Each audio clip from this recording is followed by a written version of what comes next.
There are lots of times I wonder, look back and wonder how I ever got to be uh, an expert on technology.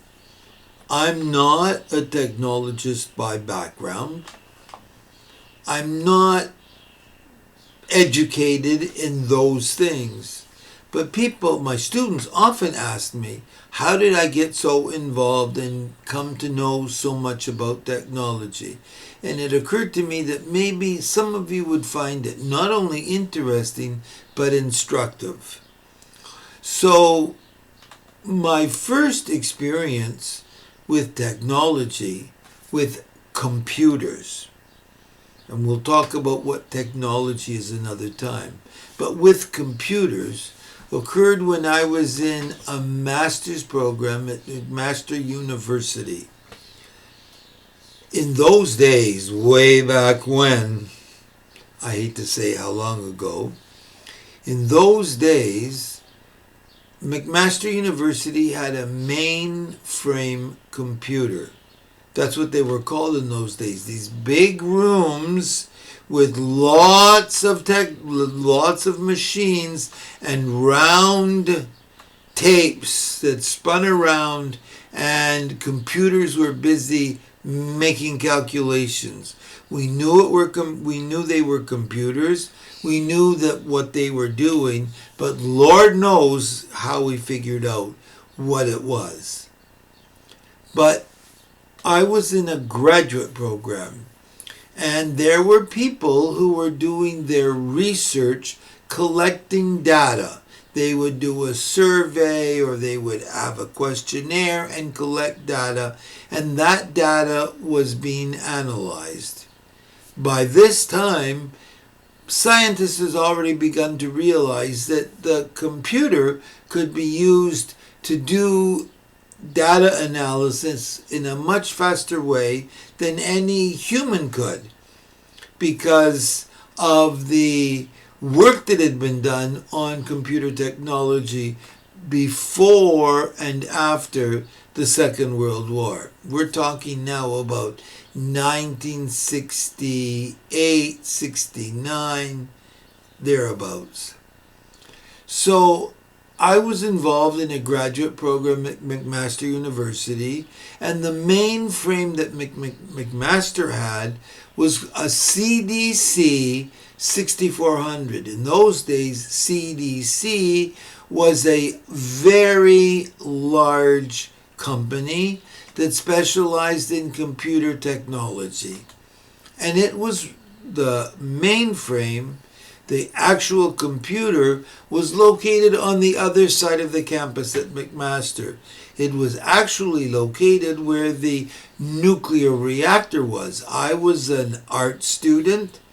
I was involved in the political science department, and I was doing courses that required data analysis, and so I went to use the computer. Being the kind of person that I am, always having questions about why something happened, I would type a program up, a series of instructions for the computer to do certain things with the data. In those days, there were all kinds of handbooks. If you want to do this with your data, do this. If you want to do this with your data, do that. And there were big, huge boxes of cards. If you can imagine, those of you that are younger would find this very difficult to understand, but those of us that are my age remember when computer programming involved all kinds of cards with little circles that were hole punched, and the whole bunch of cards was read into the computer, and the computer followed the instructions as per the instructions that were in that program. So I was over on the far side of McMaster University, and I would run to the other side of the campus to give my program in to be read when there was an opportunity, because in those days everybody had to share. It wasn't like we had a computer on our desk. And I would have problems. Everybody had problems with their computer programs. They would crash.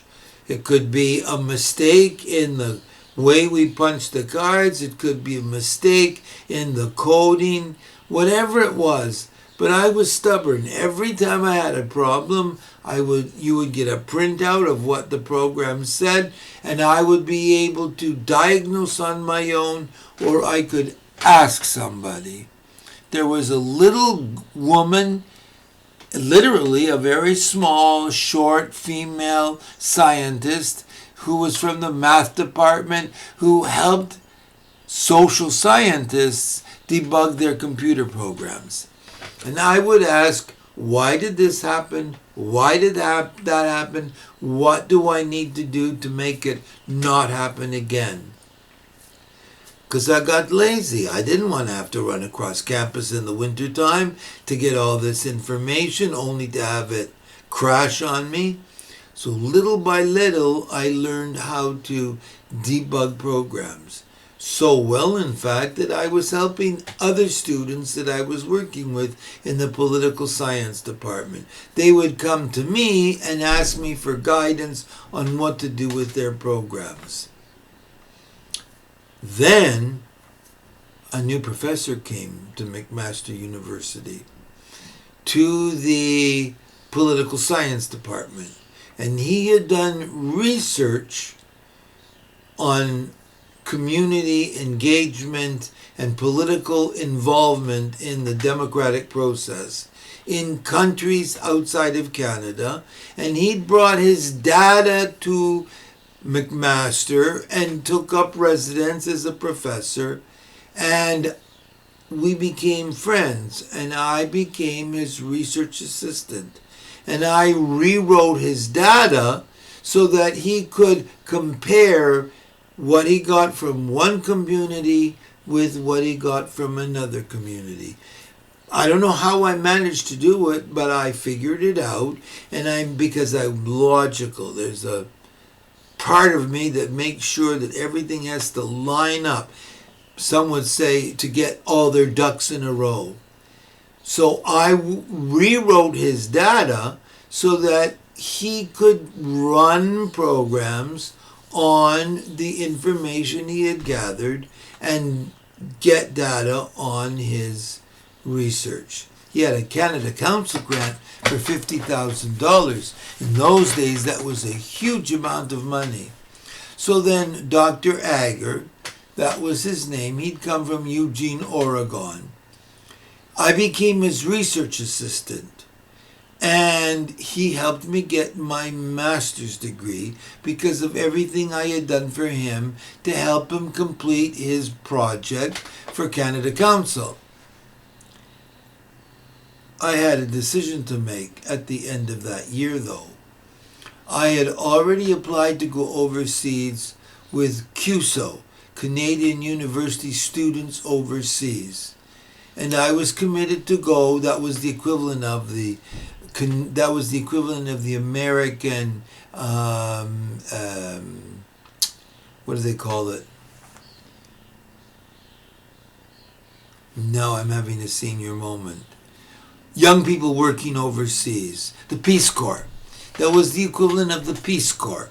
And CUSO had accepted me, and I was going to a country in Africa.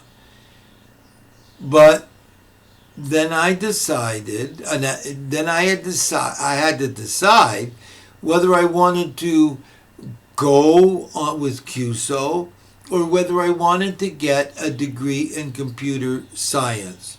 I was not a mathematician. In high school, I failed geometry. I failed trigonometry. I failed algebra. I did terribly.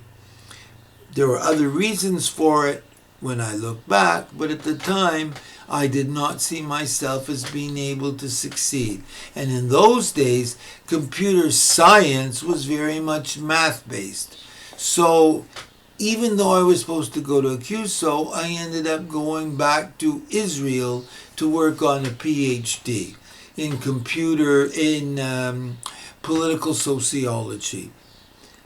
The bottom line, though, is that I had fallen in love with the computer. There was something about me that understood what the computer needed from those who manipulated the data.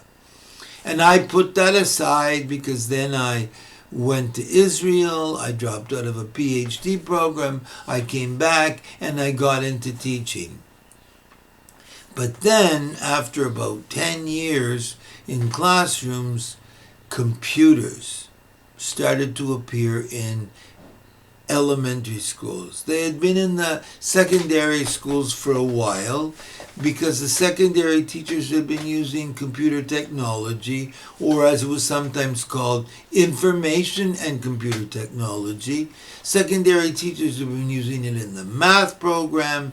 They had a computer science program where students were learning how to program various languages in computer, but they also used it in accounting.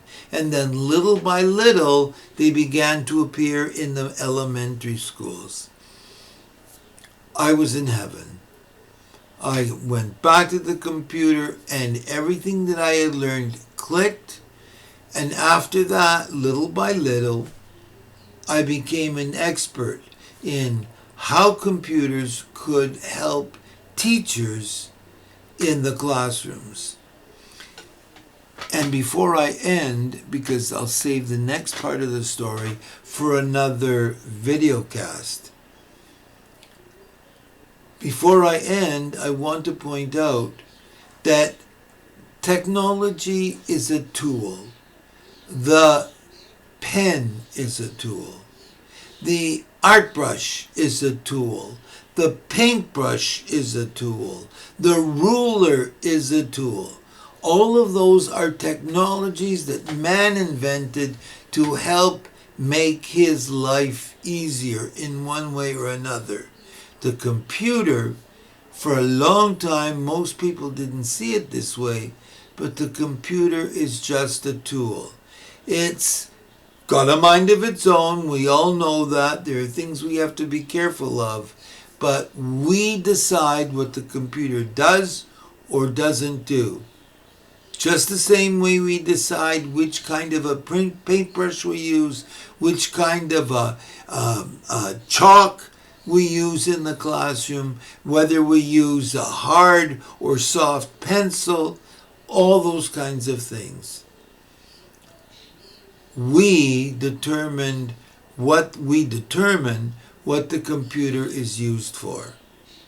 But I had already seen that the computer could be a tool to help me accomplish my goals as a teacher and help my students accomplish their goals as learners. And we'll carry on that conversation another time.